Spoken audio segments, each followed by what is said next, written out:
Hi, guys. Over the next few weeks, we're going to be learning about some important parts of American history through a neat project where we're going to learn about children who were experiencing some of these major events in American history. And then we're going to get the chance to write about one of these events in American history as if we were one of the children that were experiencing it, kind of like the I Survive series. So we're going to just get started today with doing a read aloud of this, actually for this week, just to kind of hear about one of the events in American history. So we're going to today start by reading Pappy's Handkerchief. So this week we'll be reading Pappy's Handkerchief by Devin Scillian and illustrated by Chris Ellison. Now we're going to be really paying attention to the setting in each of these stories, and which the setting is where and when. What we're also going to be doing with this project is we're going to be doing some research about the real events, and then we're going to take a look at how the author took, because this is historical fiction, took real events from history and turned them into a fiction story with all of the great elements of our plot coaster for a fiction story. So this book, Pappy's Handkerchief, has an author's note that gives us a little bit of more information about this event in history. So you should have just watched the video about 1893, the Oklahoma land rush. And so now we're going to read this author's note. And the author left this note here on purpose to give us some actual, factual background knowledge about the event before we read the story. So here's the author's note. The great Oklahoman Will Rogers said, "You've got to go out on a limb sometimes because that's where the fruit is." Okay, guys, well, that's a quote. When we think of quoted words, that's a quote from a famous Will Rogers. And he's saying basically you have to take a risk sometimes. That's an idiom, I guess you could say. And it's saying you have to take a risk sometimes, like go out to the edge of a limb on a fruit tree if you want to get the fruit to eat. So you have to take a risk sometimes in life in order to get what you need or get what you want. And we're going to see that this story, that these characters take some great risks. Okay, so let's see what this quote means a little bit more. Rogers' home state was founded by people who believed exactly that. In settling the Oklahoma Territory, they were out on a limb, grasping for the fruit we've come to know as the American dream. On the day of April 22nd, 1889, it began with an empty plain in Oklahoma. Okay, guys, so remember, a plain, not talking about an airplane. Plain, plain is a big, open, flat area of grass. Okay, so kind of think of the earth before there was a lot of buildings and things, and just out in the Midwest where there was just lots and lots and lots of flat area with this tall grass. Okay, so that's these plains. And now we're thinking of the state of Oklahoma, like you saw in the video. By nightfall, homesteads stretched to the horizon, and Oklahoma City and Guthrie had suddenly sprung to life, each with an instant population of 10,000 people.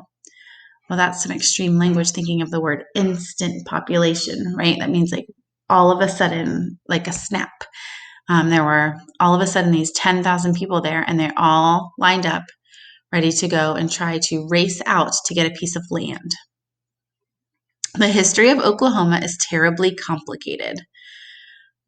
Opening up the Oklahoma Territory for settlers meant, of course, taking the land away from Native Americans, who endured unspeakable hardships. Oh, such extreme language there. And we know that in our background knowledge, we have background knowledge about how Native Americans have been treated unfairly as they were here first on the land, and when Americans came in, forced them to leave their land. Okay, and so this is kind of a piece of that history as well. They had to take this land from the Native Americans in order to give it to these new Americans. Let's see. At the same time, it allowed others the chance at a new life, which was needed. That included many African Americans, like the family in this story. When President Benjamin Harrison announced the first land run in 1889, word began to spread among Black Americans, some believing that if enough African Americans made the westward journey to stake a claim, which means find their land and claim their land, Oklahoma could become an all-Black state. For a variety of reasons, this didn't happen. But the land runs created a unique opportunity for many African American families, and at one time, Oklahoma had more all-Black towns than any other state.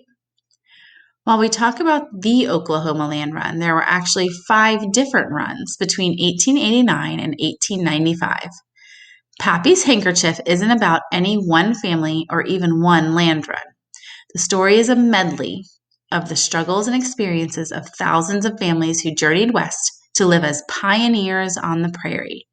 Okay, so a medley, that's a strong word there. The story is a medley. It means that it is a gathering of a lot of the different stories and then put all together into this one story, similar to what you're going to be doing with yours. You're going to be doing some research and learning about a time in history too, okay? And then writing kind of your own story about it. So this story is a medley, a gathering of a lot of the different struggles and experiences, okay? And then kind of put into one. And the author wanted to do that in order to help us really understand what it might have been like to experience this back in history. And it makes it more exciting that it's through a historical fiction story. And our last sentence here says, they were out on a limb, and the fruit they harvested is alive in the spirit of Oklahoma today. So we're going to be learning about the beginnings of this state of Oklahoma. Okay, guys, so we're going to begin reading the fiction story now. And I want us to make sure that we are paying attention to our signposts. We're going to do a lot of the reading in class in the video today. And then on Friday, when we're all back together in class, we'll do more of the discussing. Okay, but we're going to be paying attention to signposts. We're really going to be paying attention to the setting, because the setting in historical fictions really affects how the events are told. It affects the characters' actions. It affects the words and thoughts of the characters, okay? So we really want to pay attention to the setting and how it is affecting the story as well. All right, so we start off here. It gives us a setting note. March 25th, 1889, Baltimore, Maryland. So kind of preview that illustration there. Okay, you see it looks like it is snowing, so it must be winter time, right? We see, looks like these two characters here are at some type of maybe stand or market stand, as they used to have back in history back then, because remember there was no big stores really. Okay, one looks older than the other, so I'm thinking this is a father and son, maybe working together. Let's see. The icy air smelled like salt, as the fishermen laid out the bounty of their nets, large snowflakes began to land on the dark green waves of the Baltimore pier. As I did every day, I ran from home at lunchtime to help my father in our fish stall. Okay, so again, now we're hearing this word I, guys, and so we're thinking, who is the I?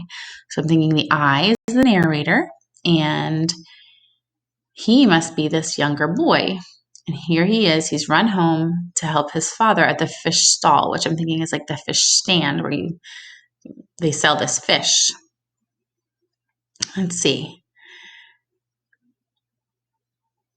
But with the weather getting worse and a meager's day catch from the fishermen, there were a few takers for the goods on my father's table. The goods must be the fish, the things that they're selling. Still, I cried out to the passerbys, as always, codfish, bluefish, fresh today, clams and oysters, fresh from the bay.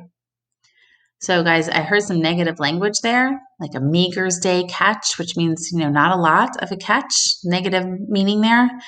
And the weather's getting worse. So the author definitely wants us to feel this kind of negative feeling happening right here. All right, let's see what happens here as he's trying to sell this fish. The dad certainly looks worried as he's sitting there behind him, doesn't he?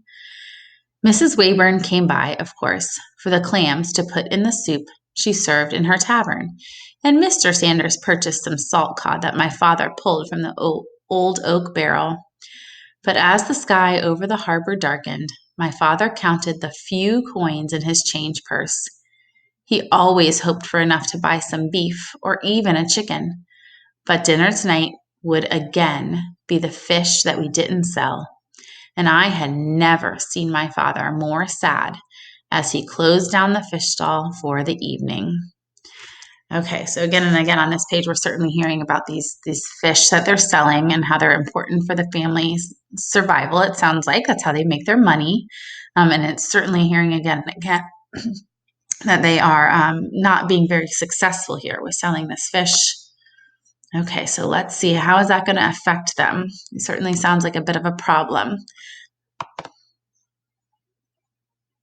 So take a look here now. We see here's the father and the son.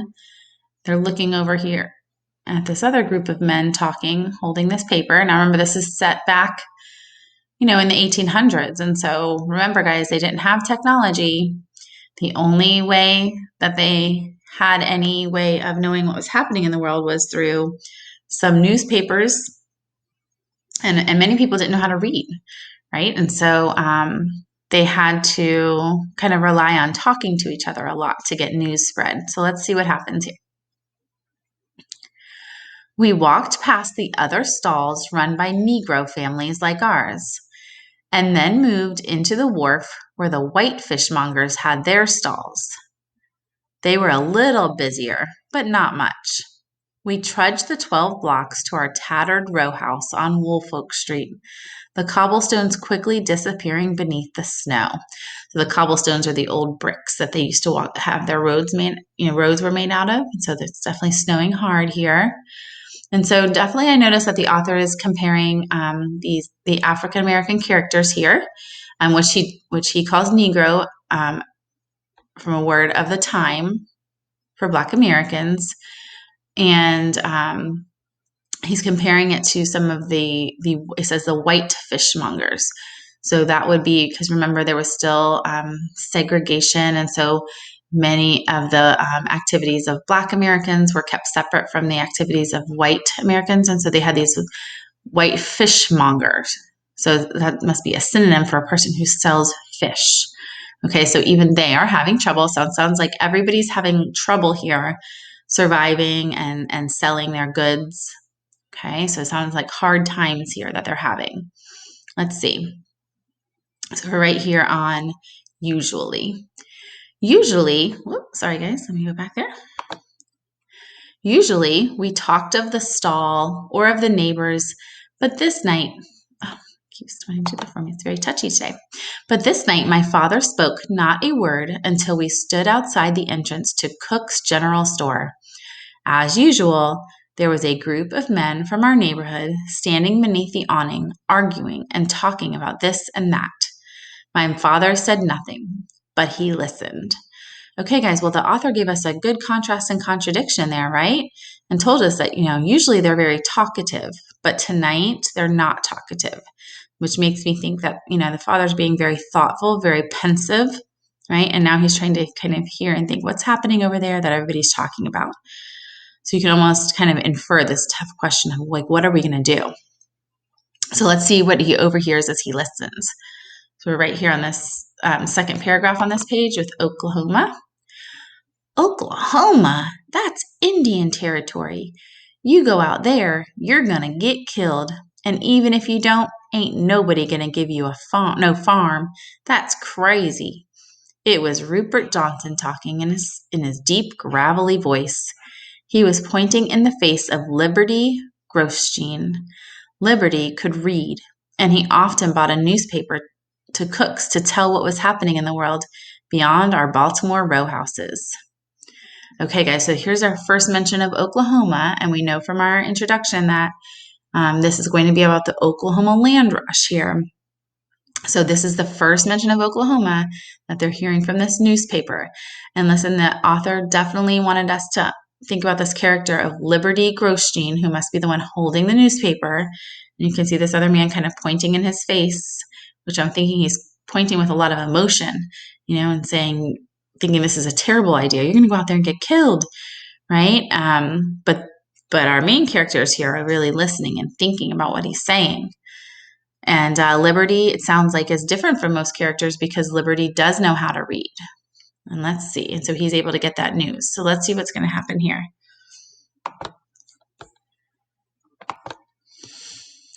Oliver Burnett joined in. You know that right, Liberty. Ain't nobody gonna give a farm away to a Negro. Simple as that. The other men clicked their tongues and nodded their heads in agreement. It says right here, any American can stake a claim. You wait at the territory line. They'll fire a cannon, and it's first come, first served. You only got to promise to farm land for 5 years, and it's yours, absolutely free. The crowd of men couldn't believe it, and they threw up their hands at Liberty and started to walk away.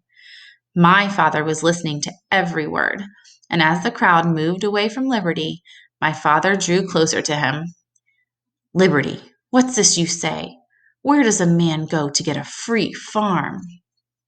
Okay, guys, so again, another contrast and contradiction I'm noticing here. I bet you were noticing it too, right? And sort of an aha moment maybe starting to happen here, right? So we're thinking about all these other men who were listening to Liberty. They're probably thinking, you know what, Liberty, that's just a crazy dream. That's just something that, is probably like a scam, as we would say. They're just saying they're going to give you a free farm, especially for an African American, which again, you hear them using the word Negro here because that was a word of the time for African American. And so they're thinking there's no way that, we're going to be able to go and get this farm for free. It just sounds crazy. But you can see that our main characters here look at how it's even a little bit more light in this picture. The illustrator did that on purpose to kind of almost help us realize this aha moment that the character is beginning to have, that they're starting to kind of realize maybe this is something I can hope for. And it sounds like they need a lot of hope back then, right? They were already having so many troubles. So let's see. And the narrator and his dad are acting differently from the others because they want to hear more about it instead of just saying this is crazy. So let's see what happens. Okay. So now looks like here's our narrator. He's looking over there. He certainly looks worried. And he's walking away as the two older men are standing here talking and reading this. Let's see what they're finding out. It's a long way, Ephraim. Oh, so we're learning the dad's name of Ephraim. It's a long way, Ephraim, but this says that the federal government is going to open up the Oklahoma Territory in a few weeks and let folks stake a claim. There's 2 million acres out there, and you can have 160 of them. Ooh, that's some numbers and stats there, guys. So that sounds like these facts that are actually true. And you know what? That is a very, very, very big piece of land. So let's see how the father reacts here.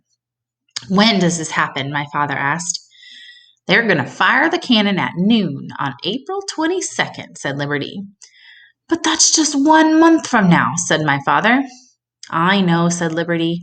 I'm packing tonight, and I'll be on my way in just a few days. You're really going? My father asked.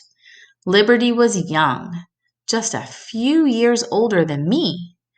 But because he had been to school and could read, he had the respect of everyone in the neighborhood. So we're hearing that again and again here, right? That Liberty knows how to read, and that's a very special thing because not very many people knew how to read back then. It wasn't like now where everybody goes to school, right? So we want to keep that in mind with this character of Liberty. Ephraim, said Liberty, slavery is over, and we are free now. But in America, a man isn't really free until he owns the land he lives on. That's true for white folks and for black folks alike. A chance like this comes once in a lifetime, if you're lucky. Moses, you run on home for supper. I'll be right behind you. I did as I was told, but I kept looking back and watching my father talking with Liberty, and I could tell my father was making plans. All right, so we learned that the narrator's name is Moses. And guys, he's having a bit of an aha moment, isn't he? He said, I could tell my father was making plans. So he's realizing that his dad is taking this really seriously, whatever this Oklahoma thing is and this going for land idea, right? He's not so sure about it. I'm sure we can infer he's feeling pretty confused and maybe anxious about this. But yeah, his dad, Ephraim, is really taking this seriously. Now, notice Liberty gave us a piece of information here about the setting and the time. He said slavery is over. Okay. So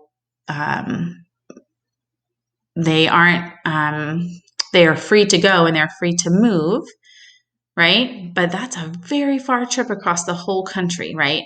And Liberty is saying, but in America, a man isn't really free until he owns the land he lives on.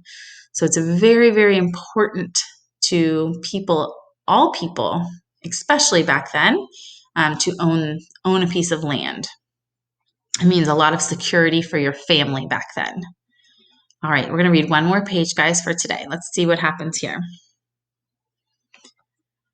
Oh, we see we have a setting change, and the author and illustrator want us to see this setting on purpose as we see one kind of small room with the whole family in this one room, letting us know kind of the conditions of their current house that they're living in. And here's Moses talking to his mom. Let's see. I walked into the small house that was hardly big enough for our family. My mother was changing the diaper of my baby brother, Noah. My other brother, James, was playing a game with my sisters, Virginia and Lacey.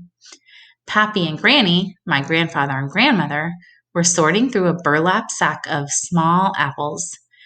I handed my mother the fish for dinner and I asked, Mama, where's Oklahoma? She waved a hand at me. I have no idea. Out west somewhere. But before the evening was out, Mama would know where Oklahoma was. Okay, guys, so what did you notice on this page? You definitely know that we met the new characters of his family, and his grandmother and grandfather even lived with them here in this. You notice he said it was a very small house. Kind of a tough question, a little bit of a tough question, like where's Oklahoma? We know that it could be considered a simple question, but in Moses's mind, it's a tough question because he's worried about what's happening here with this place called Oklahoma. And Mom doesn't even know, right? She's just thinking about her current situation. And so the author kind of leaves us here with, before the evening was out, Mama would know where Oklahoma was. So that can leave you making some predictions about what we think is going to happen here on this next page. All right, guys, we're going to stop reading for today, but what I would like you to do now is take out your shared reading notebook. So I want you to go ahead and take out your shared reading notebook. Read back through the pages that we just read. Please don't go ahead of us so we can continue on together next. But go ahead and jot down, what signposts did you find? Please add some sketch notes, maybe some sketch notes of the character here, Moses, and what is he thinking? What's important about him? What do you know about this character of Moses? What do we know about the character? Maybe make a sketch of Ephraim, the dad. What do we know about Ephraim? What is he thinking? How is he feeling? And what do we know about Liberty? And why does Liberty matter in this story? So go ahead and add some sketch notes about the characters. Jot down on there any way that you want. You can set up your notebook however you want. And jot down some of those important signposts that you know were important in this story. So go ahead and make those notes, and we're going to be able to continue reading this on Friday, actually probably on Wednesday afternoon together, tomorrow afternoon all together. So yeah, go ahead and jot those down. Remember, that's in your shared reading notebook, okay? And go ahead so we can read it together next time. All right, guys, great job.